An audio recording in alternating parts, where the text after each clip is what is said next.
De algum modo, acho que você me induziu, não sei se a todos, a tomar 5 referências, alguma coisa dessa ordem. Então, era o Gimba, o conjunto dos filmes do cinema novo, que para mim são inseparáveis, que eu poderia também agregar aí o Deus e o Diabo na Terra do Sol, mas, francamente, não teve para mim a força que tiveram Vidas Secas, Os Fuzis, O Matraga e O Terra em Trânsito. Para mim, esses filmes, eles são absolutos, quer dizer, eles são o grande momento do cinema brasileiro, da reinvenção do cinema, da força de linguagem do cinema novo, e filmes muito diferentes, quer dizer, o Roberto Santos, lá em São Paulo, fazia tinha uma relação com o cinema muito diferente do Cláudio, o Rui Guerra, Vidas Secas. Na verdade, Vidas Secas, Os Fuzis, são filmes feitos imediatamente antes do golpe. A Hora Verde Augusto Matraga no ano seguinte, tem em transe mais um ano e pouco depois, né? Então, são filmes de um momento do cinema novo que me parece que é a grande arrancada estética, a fortíssima contribuição do cinema novo. Depois eu cito 3 filmes que eram os documentários que me abriram a minha cabeça para a urgência de fazer filmes e de fazer o documentário. O Arraial do Cabo, Maioria Absoluta e Viramundo, que são filmes feitos ali também entre 60 e 65, né? Um em 60, um em 64, um em 65, que era um momento do cinema direto, quer dizer, os equipamentos que o Arnold Skrzydorf trouxe naquele curso que estava ali começando a circular, não no caso do Arraial do Cabo, né, um pouco precursor desses filmes de curta-metragem do grupo do cinema novo, mas Maioria Absoluta e o Viramundo inteiramente, porque ele é realmente um filme de cinema direto bem realizado, enquanto que o Maioria Absoluta é uma coisa tentativa, era uma câmera que não era limpada, uma câmera barulhenta, filmada com muita distância, as entrevistas, com um teleobjetivo, era um filme todo maceteado, é uma tentativa de chegar em alguma coisa que o Viramundo chega plenamente, que depois se tornou corriqueiro, e que para a minha geração foi inteiramente corriqueiro. Câmeras leves, 16mm, nada pendurado, ou seja, a possibilidade de fazer um documentário em som direto. Então, esses filmes também eu vejo, para mim, eles têm a força de um conjunto. O Homem da Câmera, acho espantoso, interessantíssimo, excelente sinal que o Homem da Câmera esteja presente em tantas listas. Pelo que eu entendi, é o campeão, é o filme mais citado como referência. Bendita cinematografia documental que tem o Homem da Câmera como a sua grande referência. Acho que poucos filmes são tão inventivos, tão preocupados em reinventar a linguagem, provocar o espectador, provocar operações múltiplas de sentido como o Homem da Câmera. Então, é magnífico que os documentaristas brasileiros, os cineastas brasileiros tenham o Homem da Câmera numa referência tão paradigmática. E, por fim, o Cabra Marcado para Morrer, que eu acho que, enfim, se nós começar a falar aqui Foi o segundo mais citado, Carol. Foi o segundo, né? Aí sim é realmente de se esperar, porque os atributos desse filme, a força de cinema que ele tem associado à potência do material histórico é absolutamente extraordinário. Mas, ao mesmo tempo, na contramão dessa percepção, digamos, existencial, que ele diz que o cinema, ele sente como se o cinema estivesse envelhecendo com ele, né? Uma sensação de fotograma já visto é inelutável. Mas, ao mesmo tempo, na contramão dessa percepção, digamos, existencial, novos inventores, estou citando o Bach, novos inventores da narrativa cinematográfica, como Angelopoulos, Lynch, Von Trier, Kitano, Sokurov, Carvai, Kusturica, surgem e fundem a fronteira entre arte e entretenimento, tornando-a cada vez menos nítida e urgente. Eu queria que o Bach falasse um pouco sobre esse seu olhar para o cinema contemporâneo e como é que você continua absorvendo isso e absorvendo. Mas o Orson Welles declarou uma certa vez, naquele livro Isto é Orson Welles, de que ele ia cada vez menos ao cinema. Que a cada filme ele desaprendia mais o que ele sabia sobre o cinema. Não é o meu caso, mas eu estou dizendo que o cinema moderno, vamos dizer assim, o cinema, não só o cinema estrangeiro, mas o próprio cinema brasileiro, eu confesso que tenho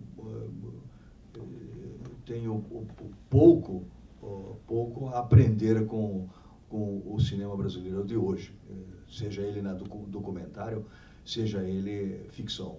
Não vou citar nenhum nem outro filme, mas posso até citar o Hércules, que é um belo filme. Mas não é esse o caso. Mas o cinema da retomada, o cinema brasileiro da retomada, é um cinema que realmente nunca me encantou. Eu talvez tenham 2, 3 filmes, o filme do Bianchi, o filme, sei lá, o filme do Limonge Batista, são 2, 3 filmes, né, que me agradaram nessa retomada, nesses últimos quase 20 anos que vai fazer a retomada. E na área do documentário, eu acho que é um momento de alta em termos de produção. Muitos filmes de longa-metragem estão sendo feitos, mas eu vejo que são filmes todos com mão única, onde a ausência do dissenso e do contraditório é uma obviedade, é um cinema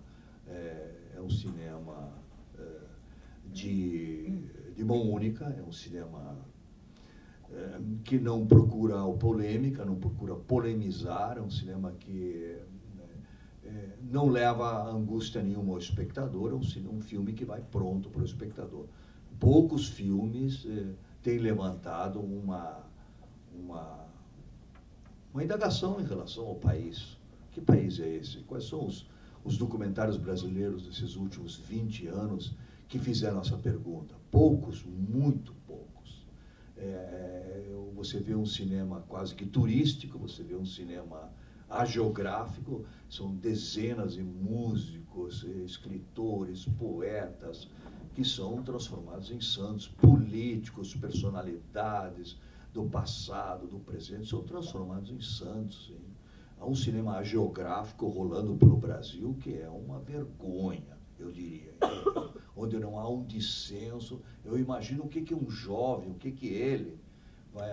um jovem assiste um filme hoje sobre vários filmes de políticos que foram feitos, sobre escritores, sobre tudo, sobre personalidades de todas as áreas, onde não há um dissenso, não há um contraditório, não se discute a personalidade da pessoa, só pessoas falando a favor, só elogio, só elogio, só elogio. Termina o filme e você fica espantado, mas eu tenho a história disso, como dizia o Roberto Campos, porque para vocês é história, para mim é memória, eu estava lá.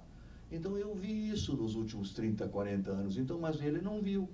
Ele vai dizer, então esse é o homem, mas ele não tinha nenhuma contradição, ele nunca balançou quando estava à esquerda, ele nunca balançou para a direita, se ele estava à direita, ele nunca balançou para a esquerda, ele é um homem tão reto assim, todo mundo é tão reto assim. Não há uma angústia no documentário brasileiro, com as exceções que confirmam uma regra. Isso eu sinto. Eu sinto isso, sinto entristecido. E vejo um filme como esse do Peter Davis, 34 anos, como diz o Darim, que fazia décadas que não dá. Eu também não vi esse filme há décadas. Eu vi esse filme nos anos 70, saí do cinema de 4. Não é isso? Esse é o cinema. Esse é o cinema. E todos os elementos são colocados lá, e para que o espectador decida. Você não tem que levar o espectador pela mão. O espectador tem que ficar desarvorado, ele não tem que entender nada. Você não tem que levar ele pela mão, você não tem que dar o prato feito para ele, você tem que deixar ele desarvorado. É esse. Ao menos, meus filmes são assim. Eu quero o espectador desarvorado, não quero ele com certeza nenhuma. Então, por que ele foi ver o filme? Tem que ficar desarvorado, ele está ali, está tudo. Agora você decida quanto à idiosincrasia, com suas convicções políticas, ideológicas, existenciais, sexuais, decida você, porque tudo que está ali, eu não levei você pela mão. Então, eu gosto, tenho Kitano, essa gente do Trier, Sokurov, o Angelopoulos, esses são cineastas que mexem comigo, me deixam perturbados, porque eles não estão me levando pela mão, eles estão experimentando o tempo todo. O próprio Alain Resnais, aí, com 85 anos, é um cineasta que é insatisfeito o tempo todo. Você vê, cada filme dele é uma novidade, é como se ele estivesse fazendo o Hiroshima Mon Amour de 40 anos atrás. Eu quero dizer a vocês que, enquanto cinéfilo, eu sou um nostálgico. Eu gosto muito mais do cinema moderno do que do cinema contemporâneo. Isso está ligado a experiência de vida, que muda muito, né, ao longo do período em que a gente passa no planeta. O cinema, ele é um fortíssimo formador de subjetividade.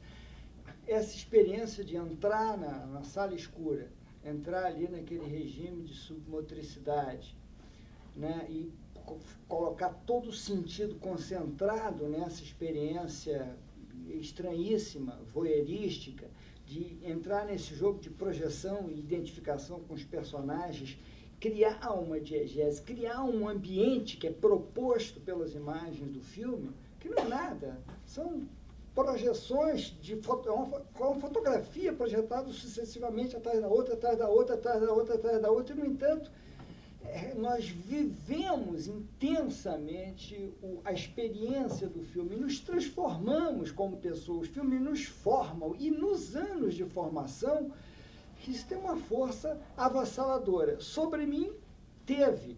Então, eu me considero um felizardo de ter atravessado a minha adolescência nos anos 60, saído da infância, entrado na adolescência, nos anos da Nouvelle Vague, nos anos da explosão do cinema moderno, do cinema do Alain Resnais, enfim, do cinema do Godard, que o filme que eu mais assisti na vida, 14 vezes, foi o Pierrot Le Fou, um farol, sem dúvida, um farol. Mas como ele não estava ligado às imagens do Brasil, ele não me compelia a registrar o Brasil, a fazer cinema do Brasil, mas teve uma força para mim, e eu como cinéfilo também extraordinária. Então, a transformação que o cinema exerceu sobre mim, este cinema moderno destes anos e os cinemas novos, enfim, os filmes do Polanski, o filme de um grande conjunto de cineastas tchecos, o cinema russo, né? Isso, para mim, foi profundamente transformador. E essa experiência de sair do cinema abaladíssimo, quando eu saí do filme do Marco Bellocchio, Mão no Bolso, o primeiro longa dele, Punho em Tasca, um filme de 65, que passou aqui no Festival Internacional de Cinema, eu vi quando tinha 15 para 16 anos, talvez 16 anos já, os filmes do Visconti, Vaga Estrela e Delorsa, eu saía daqueles filmes abalado, assim, eu levava uma semana destilando aquelas imagens. Essa experiência eu não tenho há muito tempo.